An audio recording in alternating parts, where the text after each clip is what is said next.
यंगो इशोना चांबीदना कोई स्कैंडल न बौथोक्ट्री एमपीएससी की एग्जाम होइरो डॉक्टर की होइरो वजा की होइरो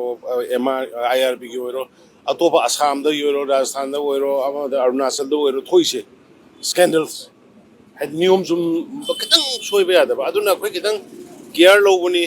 कंट्रोवर्सी होइदनबा तौरमिबा पोस्टिंग नियम Yumna तौबरा तौदबरा procedure lapses labour लेतबरा करमाइन Tawi के दवे हाइबदुगी येंगबदा मतम खर लौबनी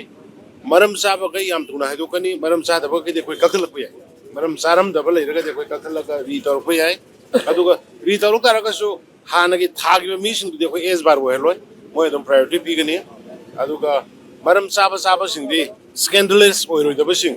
अदुगुमबदे कोई तुना है दोरानी अदुगा स्कैंडलस ओइगदबा प्रोसेस द खरा